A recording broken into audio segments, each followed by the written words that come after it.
Nama saya Yanti, pengrajin keramik Lampok. Saya menjadi pengrajin keramik berawal dari dikasih amanah dari bapak saya, Bapak Masrun Hadi Sunarno, yang telah terdahulu memiliki perusahaan. Setelah saya dikasih amanah sama bapak saya berusaha untuk total di situ. Untuk total di situ, saya belajar baik dari buku, dari saya mengikuti pelatihan-pelatihan baik di dalam negeri maupun di luar negeri. Selain itu, saya juga berusaha untuk dekat dengan orang-orang di seni kriya keramik. Jadi saya banyak belajar dari teman-teman yang memang terjun di dunia keramik. Selain itu, saya berusaha untuk mempertahankan apa-apa yang dulu dilakukan oleh ayah, baik secara skill di perusahaan, menjalankan usahanya, bagaimana dia dengan karyawan, terus cara dia terhadap masyarakat. Yang sangat menarik dari warisan ayah saya, selain dia memiliki perusahaan keramik, yang sangat bagus menurut saya itu adalah dia punya pribadi yang sangat bagus. Justru waktu itu yang sangat berat buat saya itu mewarisi jiwa bagus ayah saya. Justru itulah yang menjadi modal utama saya untuk ke depan gitu. Kalau kayak teori, praktek tentang perkeramikan kita gampang lah untuk mencari, tapi kalau untuk pribadi yang baik, karakter yang baik, jiwa yang baik itu memang sulit untuk dipertahankan. Keramik Lampok itu banyak sekali memproduksi poci. Jadi poci produksi Lampok, tapi beken di Tegal. Kami memproduksi keramik berupa poci dan perlengkapannya bisa 1 bulan sampai 40.000. Tetapi keramik Lampok itu bukan poci. Keramik Lampok itu memiliki ciri-ciri khas di mana bodi utamanya adalah merah, tapi dia bakaran tinggi keras ya, jadi earthenware, di mana ukiran guratannya itu tegas, cenderung lubang-lubang atau kerawang. Selain itu, keramik Lampok itu memiliki warna yang dasarnya gelap, dekorasinya cenderung paling warna kuning, putih, biru muda kayak gitu. Jadi keramik Lampok itu memiliki ciri-ciri tersendiri, dan saya masih tetap berkeyakinan bahwa keramik Lampok itu masih punya pasar tersendiri di dunia bisnis seni.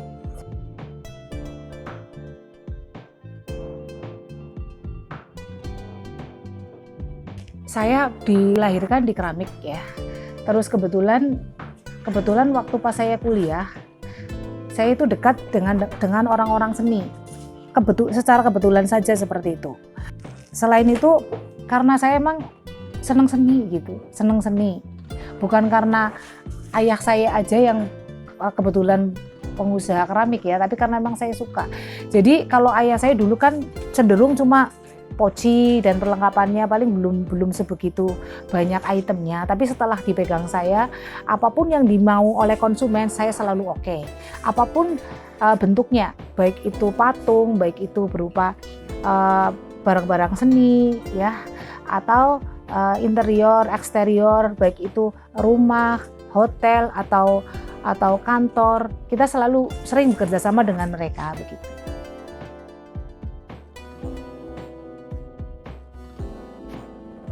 Di era sekarang di mana keadaan ekonomi lagi sangat buruk.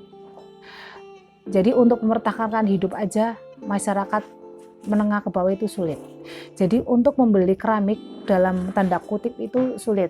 Jadi untuk saat ini memang betul keramik usaha kami itu lagi dalam keadaan tidak sebagus dulu. Ini karena pengaruh ekonomi makro. Tapi saya selaku pengusaha ya, sebagai manusia, tidak mungkin kita tidak akan tinggal diam. Dan kami di sini berusaha untuk tetap bertahan dengan caranya bagaimana saya tetap mampu untuk memiliki pasar.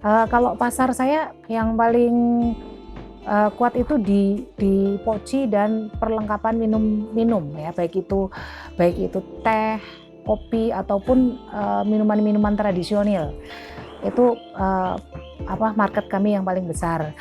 Kami juga berusaha untuk berjuang di selain itu. Contohnya tanaman, kita masuk tanaman. Kalau untuk produk-produk seni kelas menengah ke atas untuk saat ini bisa dibilang stuck ya, berhenti di situ.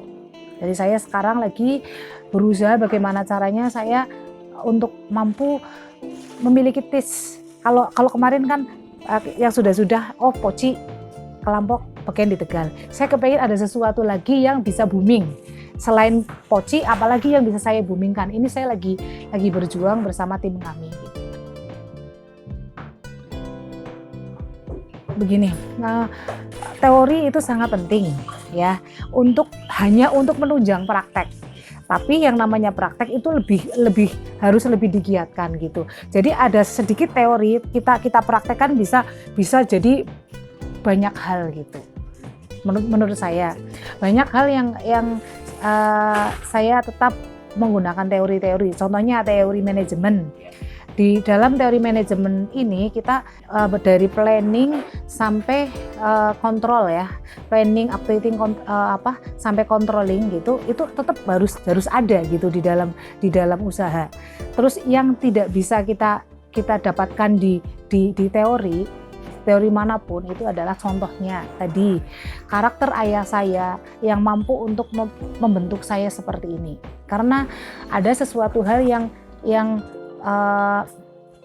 di luar batas kemampuan manusia, tapi ternyata bisa gitu loh. Kalau saya tidak merasa saya, aku pinter, aku bisa kayak gitu, saya tidak. Karena saya merasa ada tangan-tangan Tuhan yang membawa saya mampu seperti ini. Kalau logikanya, saya lulusan ekonomi, saya hanya lihat-lihat aja keramik.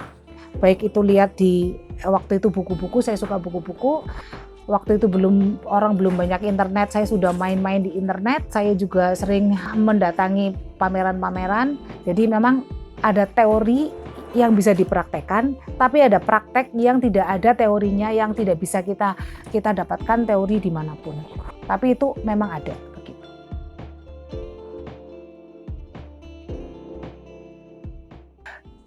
Sasaran market saya selain penguatan di dalam negeri, saya kepengen eksis lagi di market luar negeri ya, di luar negeri, karena biar bagaimanapun ketika kita mendapatkan buyer dari luar negeri, kita di sini kayak mendapatkan rezeki tambahan. Karena ketika kita dapatkan order dari luar negeri, order-order yang sudah ada, kami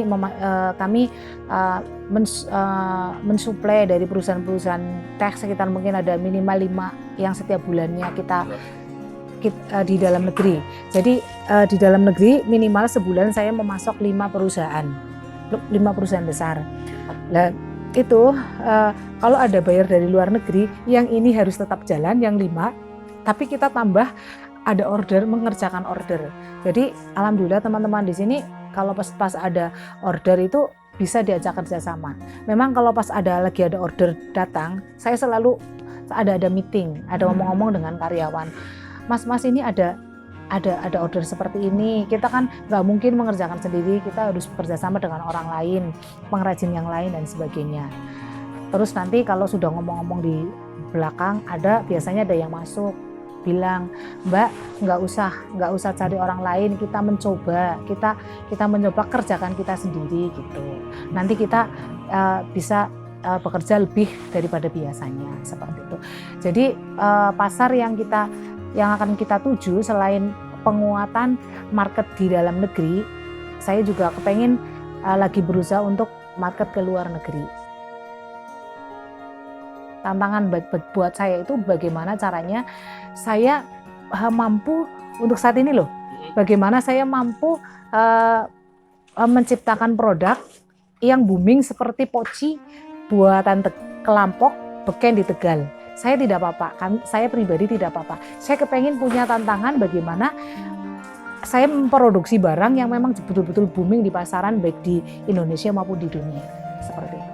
Jadi intinya tidak mesti keramik itu harus mahal. Jadi yang penting kita mampu untuk bertahan, kami bisa menghidupi karyawan. Terus ini keramik Lampok adalah peninggalan budaya dari zaman Belanda, jadi harus kita pertahankan sampai kapanpun begitu. Nama saya Yanti, pengrajin keramik Lampok. Ini cerita baikku, mana cerita baikmu untuk negeri kita tercinta ini. Merdeka!